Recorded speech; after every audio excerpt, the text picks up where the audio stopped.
We have a PlayStation 4 controller connected via Bluetooth on a ESP32 that communicates over I2C bus to a Arduino MicroPro, which has firmware on it that tells it that it is the original Xbox controller, which would eventually be connected to the original Xbox here. At the moment, it is connected to USB on my PC, where it has XB to X input software running, along with ZEMU, XEMU, that has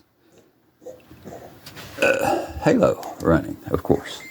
So, as you see, PlayStation 4, Halo on the original Xbox emulator. And lag is good, feels good, plays well. It's hard to play and record at the same time.